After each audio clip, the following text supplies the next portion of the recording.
भाजपा के राज्य मंत्री सोमेंद्र तोमर व एमएलसी के द्वारा नगर निगम की बोर्ड बैठक में पार्षद से मारपीट करने के मामले में राजनीति गर्मा रही है। जी हां, नमस्कार। बता दें कि रविवार को सरधना विधायक अतुल प्रधान और पूर्व विधायक सहित कई पार्षद एसएसपी ऑफिस पहुंचे। विधायक ने पार्षदों के साथ हुई मारपीट को लेकर मंत्री व एमएलसी सहित अन्य भाजपाइयों के खिलाफ कार्यवाही की मांग की। एसएसपी ने मामले की जांच के बाद कार्यवाही का आश्वासन दिया। वहीं आजाद समाज पार्टी के प्रमुख ने पंचायत करने की घोषणा की। बता दें कि शनिवार को नगर निगम की बोर्ड बैठक में हुई पक्ष विपक्ष के बीच मारपीट में राज्य मंत्री सोमेंद्र तोमर व भाजपा एमएलसी धर्मेंद्र भारद्वाज ने भी विपक्ष के पार्षदों के साथ मारपीट की थी। मारपीट का वीडियो इंटरनेट मीडिया पर तेजी से वायरल हो गया, जिस पर चंद्रशेखर ने मेरठ में पंचायत का ऐलान किया। बताते हैं कि आजाद समाज पार्टी के राष्ट्रीय अध्यक्ष चंद्रशेखर आजाद ने कहा कि शनिवार को पार्षदों के साथ हुआ घटनाक्रम लोकतंत्र का अपमान है। सत्ता पक्ष के जनप्रतिनिधियों और उनके लोगों ने सारी मर्यादाएं ताक पर रखकर मारपीट की। आजाद समाज पार्टी ने पूर्व में 10 जनवरी को मेरठ में पंचायत का ऐलान किया। अब इस पंचायत में इस मुद्दे को उठाया जाएगा और पूरे देश से लोग इसमें शामिल होंगे। और चंद्रशेखर ने सभी विपक्षी दलों के लोगों से पंचायत में शामिल होने की अपील की है।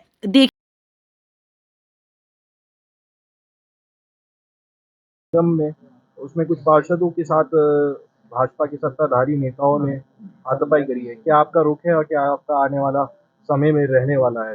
देखिए, जो चीजें सदन के अंदर होती हैं, सदन के लोग उसकी गरिमा को बना के रखते हैं, लेकिन सदन के बाहर जो हुआ वो एक तरह का प्रदर्शन था, जिस तरह का प्रदर्शन भारतीय जनता पार्टी दिल्ली में करती है कि चुने हुए लोगों को उन्होंने निलंबित किया और अपनी मर्जी के से कानून जो है वहां पास कराए। लोकतंत्र की हत्या जो है सरेआम की, और संविधान को कुचलते हुए उन्होंने जो है इस दमन कार्रवाई को आगे बढ़ा। वही सीख लेके मेरठ के जो हमारे मेयर और जो मेरठ में भाजपा जुड़े नेता, चाहे वो मंत्री जी हों सोमेंद्र तोमर जी, चाहे वो धर्मेंद्र भारद्वाज जी हों जो एमएलसी हैं, या मैं उनकी पार्टी के महानगर के नेता या उनके पार्षद, जिस तरह का दमन कल उन्होंने यहाँ किया, मैं जाति धर्म से ऊपर उठ के इस बात को राजनीति से भी ऊपर उठ के कह रहा हूं। ये एक तरह का प्रदर्शन है जिसकी शुरुआत कल यहाँ हुई है। शपथ में अन्य पार्टी के लोगों को मारा पीटा गया था, सभासदों को, अब दोबारा से टारगेट किया जाए। अगर इसके खिलाफ हम लोग नहीं लड़े तो हो सकता है कल इनका सदन में घुसना भी भारी हो जाए, वो इनको घुसने भी ना दें।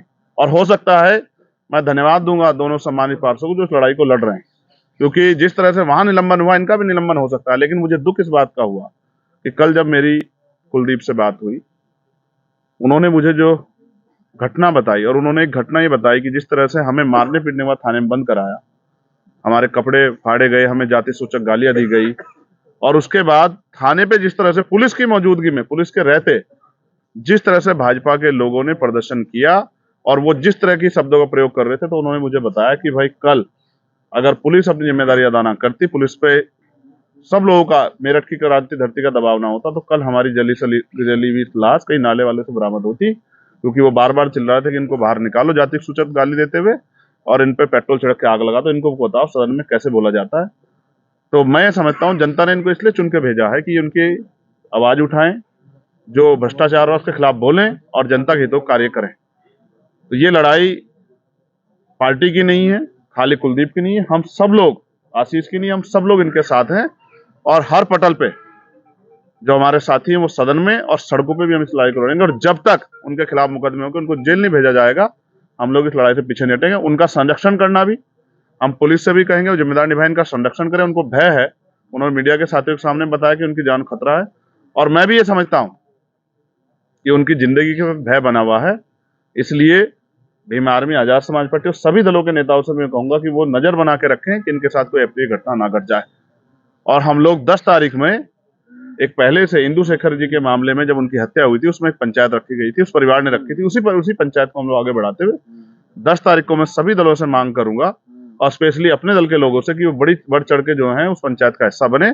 और वो पंचायत इस दमन के खिलाफ है, जो कुचलने का काम, विरोध को, विपक्ष को कुचलने का काम कर रही है सरकार, ये उसी खिलाफ है। जो न्याय जन्म से अधिकार है उसको नहीं लेने दे रही है, और न्याय में बाधा बन रहा है भारतीय जनता पार्टी के लोग, और प्रशासन पुलिस के लोगों को मजबूर कर रहे हैं, ये उसी दमन के खिलाफ।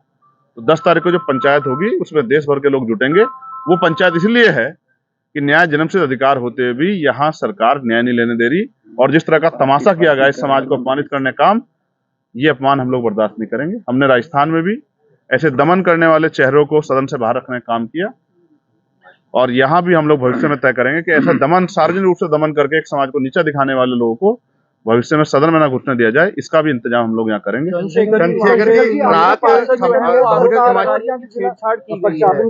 बीजेपी के पार्षद सामने आई थी प्रेस कॉन्फ्रेंस की, उन्होंने कहा कि उनके साथ में अभद्र भाषा का प्रयोग।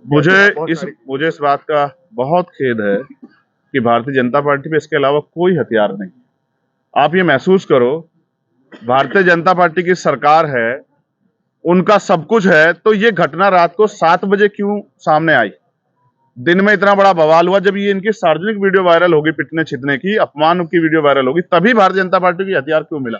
मैं आपको पूर्ण रूप से कहना चाहता हूं, पूरी जो रिकॉर्डिंग है वो मीडिया के पास भी मीडिया को मिल जाएगी सदन में से, और कुछ लोगों के पास होगी भी। आप सब जानते हैं कि वहां क्या हुआ। और मैं, क्योंकि डॉक्टर बाबा साहब अम्बेडकर को मानने वाले लोग हैं, चौधरी चरण सिंह जी को मानने वाले लोग हैं, उन तमाम लोगों को मानने वाले लोग जो महिलाओं का सम्मान करते। बाबा साहब ने तो कहा, मैं किसी भी समाज की तरक्की, किसी भी देश प्रदेश की तरक्की उस समाज में रहने वाली महिलाओं की तरक्की से मापता हूं। हम बहन बेटियों के सम्मान की रक्षा करने वाले लोग, जिन्होंने हाथरस में अपनी बेटी की लड़ाई लड़ी, जब ये भाजपा के लोग जो हैं दमन कर रहे थे, मुख्यमंत्री ने वादा किया था कि हम उस परिवार को एक नौकरी और एक घर देंगे, आज तक तो नहीं दे पाए। ये बहन बेटियों के सम्मान की बात करते हैं। मुझे खेद है, वो भी हमारी बहन है। अगर उसके सम्मान में जरा सी भी तकलीफ आएगी, हम उनकी लड़ाई भी लड़ेंगे। लेकिन को ढाल बनाओ, ये बहुत लंबे समय से होता है। जब कोई रास्ता नहीं बचता तो महिलाओं को ढाल बना के, हथियार बना के यूज किया जाता है। मुझे इस बात पर खेद है। वो हमारी बहन है, उसके सम्मान की रक्षा करने में हमारी जिम्मेदारी है, लेकिन भ्रष्टाचारियों का साथ देना उनको भी नहीं चाहिए।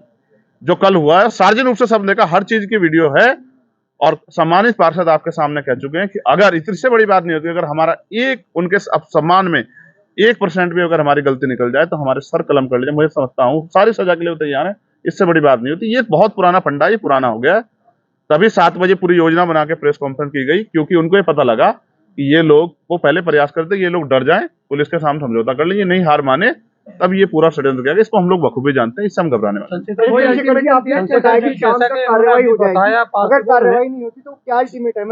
कोई अल्टीमेटम नहीं है। ये जनता इस बात को देख रही है कि सरकार के लोग किस तरह से सभी दलों का दमन कर रहे हैं। जो आवाज उठा रहा है, चाहे वो, मैंने आपको कहा, दिल्ली के सदन में उठाए या यहाँ सदन में उठाए, उनको क्या तो झूठे मुकदमे लगा के निलंबन कर रोक दे रहे हैं, या फिर उनके साथ मेरठ में तो अति होगी है, क्योंकि यहाँ अलग प्रथा है, यहाँ मारपीट करके उनमें भय पैदा करने की कोशिश की। भय नहीं पैदा होने वाला। इससे बुरे दौर, अंग्रेजों के दौर देखे, तानाशाही के तमाम दौर इस देश ने देखे हैं। ये तो मेरठ है, ये क्रांतिकारी वो धरा है जिस 1810 में 1857 क्रांति कोतवाल धन सिंह गुर्जर के नेतृत्व में स्टार्ट हुई, माता जी वाल्मीकि जी के नेतृत्व में स्टार्ट हुई। ये कोई धरती को झुकने वाली धरती थोड़ा ये। और मैं फिर कह रहा हूँ, सामाजिक तौर पर भी इस अपमान का जवाब हम भारतीय जनता पार्टी को देंगे। मुख्यमंत्री जो बात करते हैं दलित सम्मेलन करने की, ये दलित सम्मेलन का असली सच ये है, यही भाजपा का चाल चरित्र जो कि पर्दे के पीछे छिपा रहता, अब सामने आ गया कि दलित अगर अपनी आवाज उठाए, पहले तो जो है तमाम तरह के प्रयास किए जाते, जवान काट ली जाती थी, आज तो जो है सार्वजनिक रूप से करके दिखाया जा रहा है। ये अपमान हम लोग नहीं सहेंगे। ये बात सरकार याद रखे। जैसे कहा इन्होंने पार्षद जी ने कि एक कॉन्स्पिरेसी रची गई और वो इस वजह से थी कि एक स्कैम इनको खोलना था। क्या इस बिंदु पर भी आप चाहेंगे कि पुलिस जांच करे या जो भी एजेंसियां हैं? मैं फिर कह रहा हूं कि जांच एजेंसियां तो आजकल सरकार की कठपुतलियां बनी हुई है। अभी तो जांच मुझे लगता नहीं होगी, लेकिन मैं उनसे कहूंगा कि वो इस पर अग्रणी रहें। आपका काम यही है कि सरकार जो भ्रष्टाचार है उसको बेनकाब करें, जिससे कि जो जनता की टैक्स का पैसा, गाढ़ी मेहनत का पैसा है, वो सरकार के नेताओं की जेबों में ना भरे, जनता के हितों में लगे। इसलिए उस पर भी लगे रहें। लेकिन अभी जो उनको भय है, इसलिए मैं यहाँ के पुलिस प्रशासन से मांग करूंगा कि उनकी सुरक्षा सुनिश्चित किया जाए और उनका मुकदमा लिख के आरोपियों को जेल भेजा जाए, चाहे वो मंत्री जी हों, चाहे वो एमएलसी हों, चाहे वो मेयर साहब हों, चाहे वो उनके सभासद हैं। लेकिन मैं फिर आपको दोबारा से कहूंगा, इस बात की मुझे तकलीफ है कि जो भय पैदा करने की कोशिश की है, ये भय नहीं, मेरठ की धरती इस भय को स्वीकार नहीं करेगा। हम लोग स्वीकार नहीं करेंगे इस तरह के भय को। आज हम सब लोग इसलिए इकट्ठा हुए हैं कि इस अन्याय, इस अत्याचार के खिलाफ, इस अपमान के खिलाफ हम लोग मिलकर आए। चंद्रशेखर जी, आखिरी सवाल, आपके साथ में पार्षद बैठे हुए, इन्होंने कहा कि अगर इंसाफ नहीं मिलता तो 2 अप्रैल की जो घटना थी उसको एक बार याद दिलाया। क्या 2 अप्रैल फिर से होने वाला है? 2 चीजें उन्होंने कही, शायद एक चीज आप दिलचस्पी नहीं ले पाए। उन्होंने इस अपमान से हाथ धोकर आज भारतीय जनता पार्टी से इस्तीफा दे दिया। ये बहुत बड़ी बात। कोई सरकार में रहते हुए नहीं छोड़ता अपने पदों को, लेकिन उन्होंने पद छोड़ दिया। ये भारतीय जनता पार्टी का असलियत उनको पता लगने के बाद। दूसरा, उनका कहने का स्पष्ट ये है कि 2 अप्रैल में भी हम लोग सड़कों पे आए थे अपने हितों के लिए, और अगर 10 तारीख को भी हमें सड़कों पे आके अपने हितों की रक्षा करनी पड़ी, लोकतंत्र में यही रास्ता है कि अगर संसद सुनी हो जाए तो सड़कें आवारा ना हो, संसद आवारा ना हो, इसलिए सड़कें सुनी नहीं होनी चाहिए। तो सड़कें सुनी ना हो, इसलिए हम लोग जन आंदोलन की तैयारी भी कर रहे हैं। सदन नहीं तो सड़क कुछ पर। और लोग हैं जिन्होंने भी देखा कि उन्होंने तो इस्तीफा दे दिया है, कुछ और लोग भी ऐसे हैं जो इस चीज को लेकर कुछ लोगों का जमीर और जागे। जो जमीर है जिसमें वो खड़ा होगा। एक महापुरुष ने कहा सिर्फ सांसों का